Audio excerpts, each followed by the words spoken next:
भाई गंगा छत्री प्रेम की चंडाल हमरा जवानिये में मसूमात बना दिलक। हमरा स्वामी के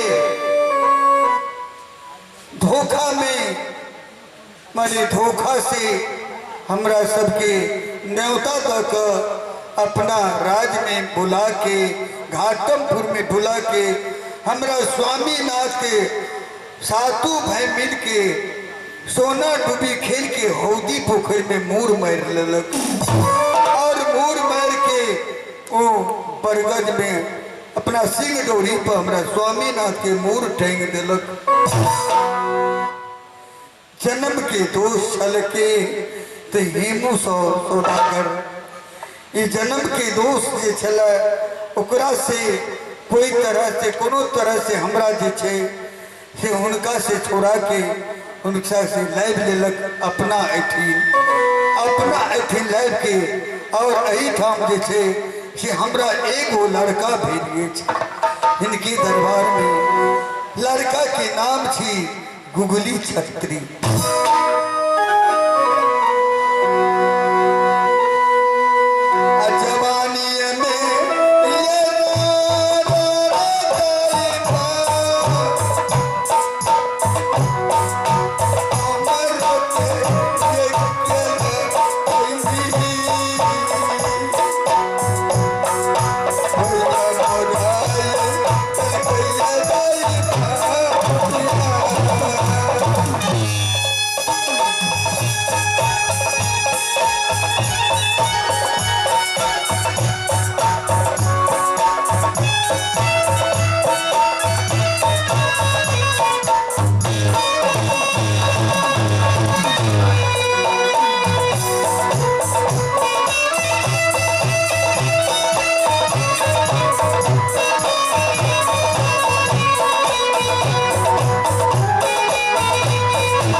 हमरा छोड़ा के हमरा बरबर रुपया तोड़ के आ तो अपना दरबार में लाइव के रखनी ये छे।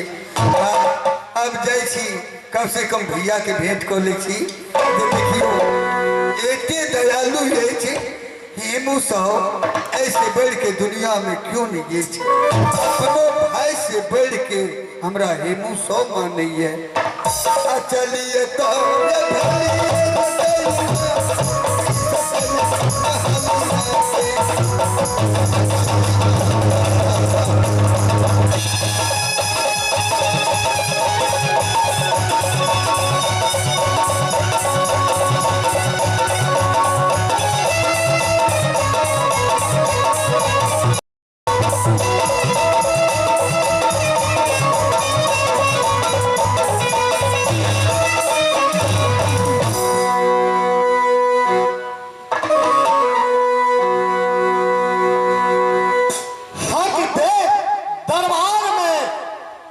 बहन के बोला थे और भागिन गुगली छतरी आप परहेजोग भागे जे बहन से विचार लगे हुनका स्कूल के भेज दे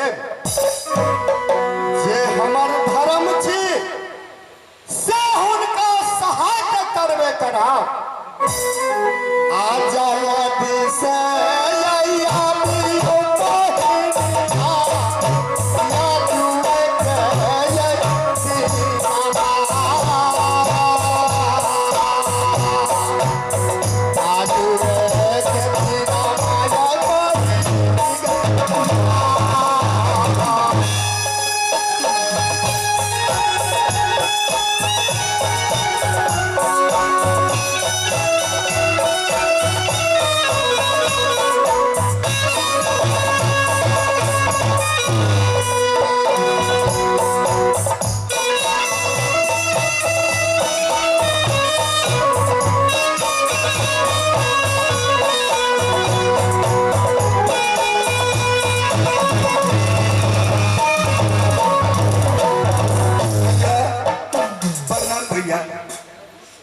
खुशी रहो हे बहन तोरा हम ऐ बोले लावे जे बहन से एक विचार लेके की विचार लेके भैया हे बहन और हम अपन सहोदर बहन है तोरा माने छ हाँ भैया ऐसे बेड़ के तो भाई दुनिया में किनको नहीं छे हे बहन गुगली छतरी जो पढ़े जोग भागे उनका हमारी इच्छा है जे स्कूल में नाम लिखा दी और पढ़ाई लिखाई करा हे भैया यह बात हमू कही छलौ किया तो बउआ जे छे से बड़ी बदमाशी करे छे बुझलो कि ते दुआरे हमरो ई है जब बउआ के स्कूल धरा देवे तो शिक्षा मिल जते तो अपन सुधर जते बउआ पर हाँ बहन हमरो यह इच्छा छले ठीक है भैया तब बउआ के बोला के आपने कहियो जब बउआ तू स्कूल पढ़ जा एकरा नाम लिखा दियो हाँ बहन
जादमपुर।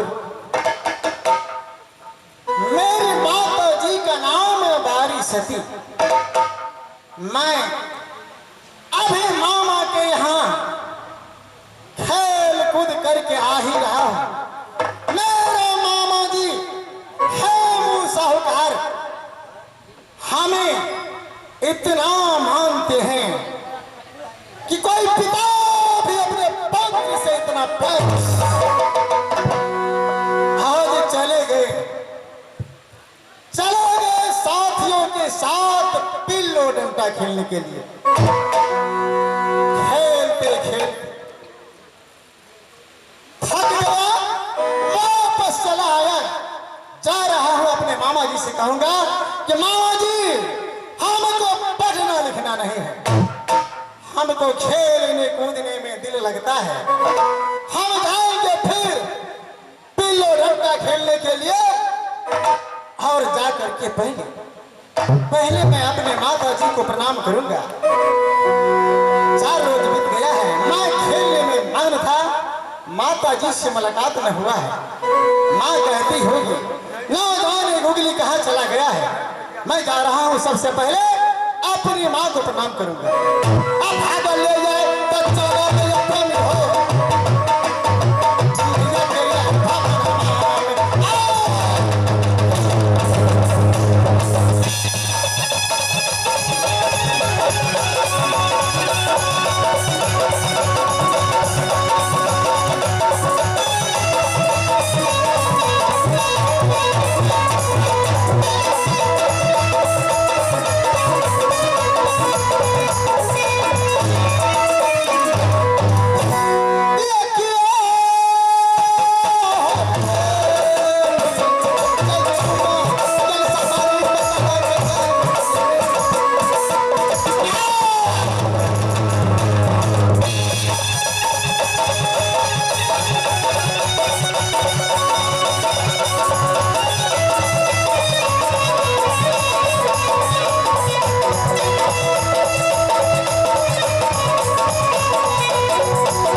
मामा जी रहा बाबुआ। हो बाबू, कहिए मामा जी क्या बात है।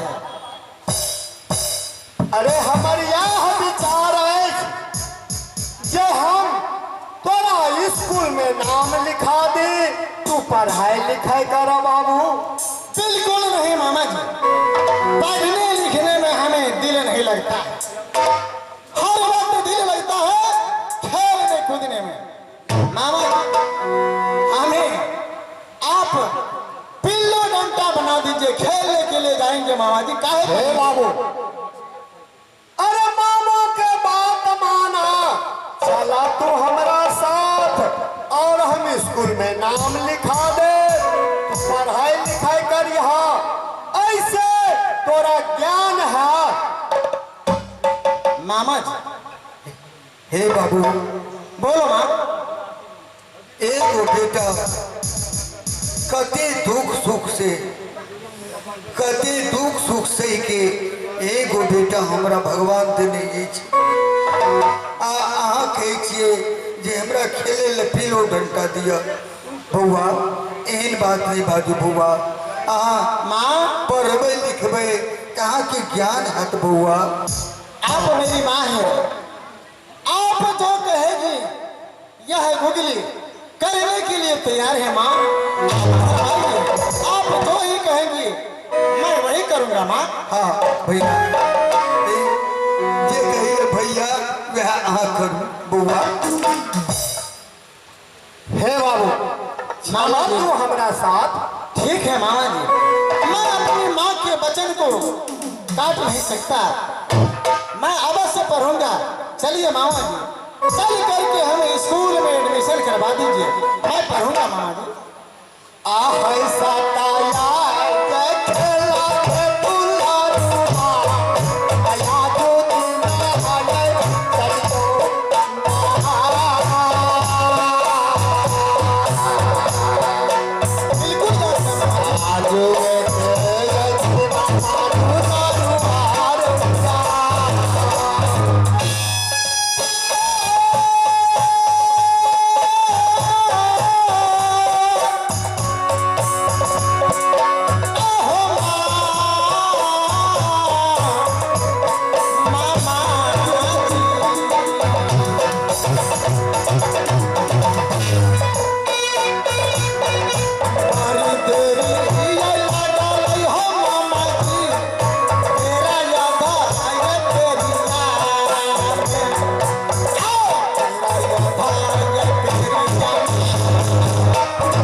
एडमिशन होना चाहिए।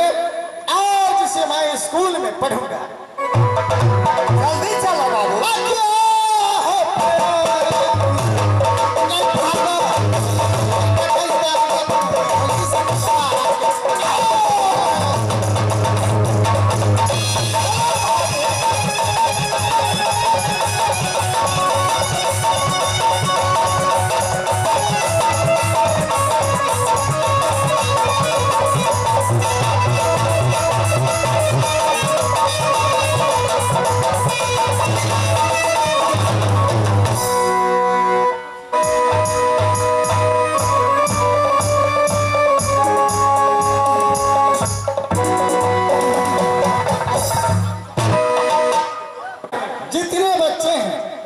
सब स्कूल में विद्या प्राप्त कर सकता है।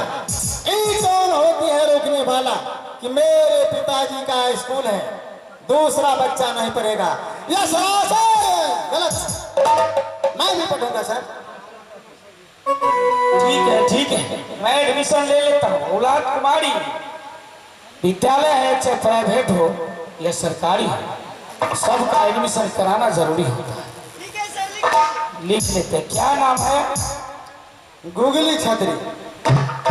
गुगली छतरी। पिता का नाम? रैया छतरी। रैया छतरी। माता का नाम? एडमिशन होता है तो क्या पूछेंगे? बारी सती। बारी सती। चलो ठीक है, सबके सब पढ़ो। सर मेरे मामा जी का नाम लिखिए। मामा जी का नाम लिखिए। मामा जी एडमिशन करवा देंगे तो गार्जियन तो वही ना हुए। ठीक है, लिखाओ मामा जी। हेमू साहूकार मेरे मामा जी का नाम है। मेरा नाम गुगली छतरी, मेरी माँ को नाम बारी सती। अच्छा ठीक है, इससे आगे मैं नहीं जानता। एडमिशन हो गया है तुम्हारा, अब तुम लोग पढ़ो। ऐसे करो औलाद कुमारी, आज का मिनिस्टर तुम, मैं कुछ देर में आ रहा हूँ। तुम मिनिस्टर हुआ, कुछ देर में स्टडी करो, उसके बाद मैं आ रहा हूँ।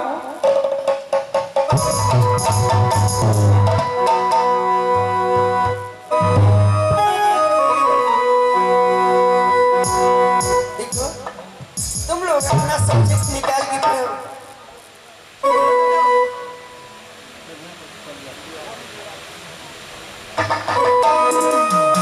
तुम्हारा नाम क्या है? मेरा नाम है गुगली छतरी। तो तुम ये बताओ कि 143 का मतलब क्या होता है?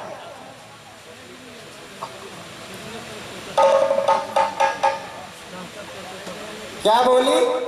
143 का मतलब क्या होता है? अरे 143 3 गो अक्षर है। इसमें प्लस करना है या माइनस करना है, सिर्फ अक्षर अक्षर ही जब पता है। तुम्हें पता ही नहीं तो पढ़ने के लिए चला। हाथ निकाल। आए, हाथ निकाल।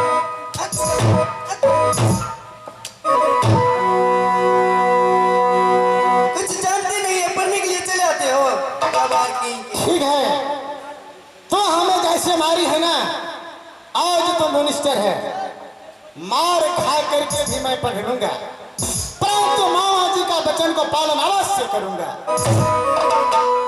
आचर के लई कलेजा दीवाना हो।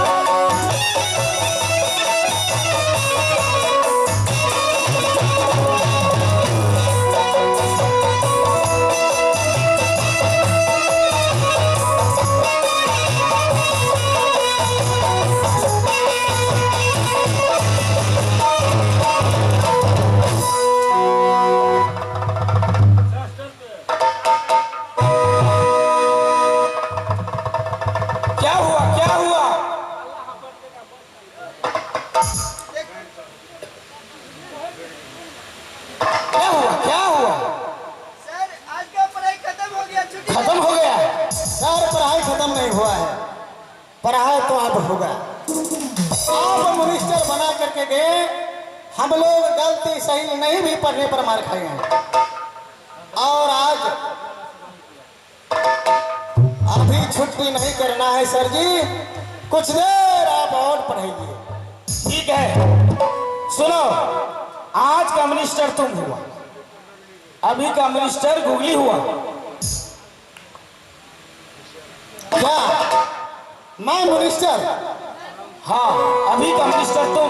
ठीक है सर, पढ़ो। आप जा सकते हैं। ठीक। यही तो मौका का इंतजार कर रहा था, मौका मिल गया है।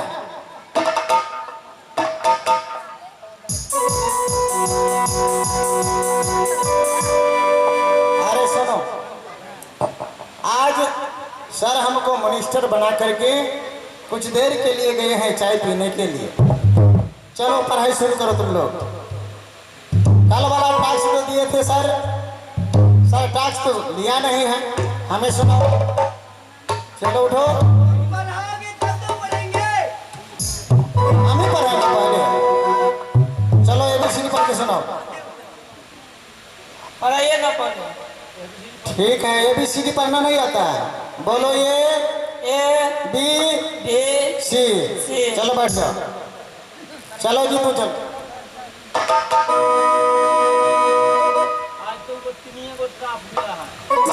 तुम्हें भी पढ़ना है कि खुद पढ़ेगी? पढ़ाइए। पढ़ाना पड़ेगा जी। जी। ठीक है, पढ़ो। हर्षी, बस इतना ही पढ़ना है, बैठो। चलो जी उठो तुम। क्या नाम है तुम्हारा? मुझे पता नहीं। पहले सुन लो मेरी बात। आज का मिनिस्टर मैं हूं, जो पूछ रहा हूं सही सही जवाब देना है। नाम बताओ क्या है? मेरा नाम, मेरी नाम औलाद कुमारी। ठीक है, औलाद कुमारी। आज का विषय इंग्लिश है। मैं इंग्लिश में पूछूंगा, तुझे जवाब देना है। हाँ बिल्कुल। बोलो एप्पल मीन्स, सेब, फिंगर मीन्स, भिंडी, ब्रेड मीन्स, बैगन। Banyan tree means. मुझे पता नहीं। क्यों पता नहीं? क्यों पता नहीं है? मुझे पता नहीं। चलो सामने, क्यों? सामने चलो। हाथ निकालो, हाथ निकालो।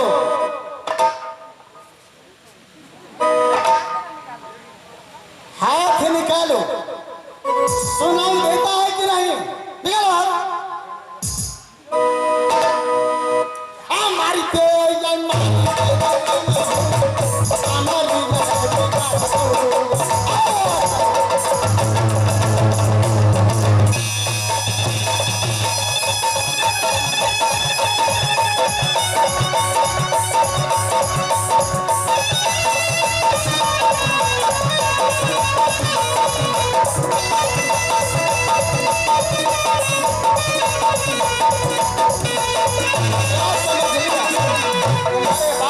स्कूल है तो तू मनमानी करेगी। अब बताओ कौन बचाएगा तुम्हें? चमड़ी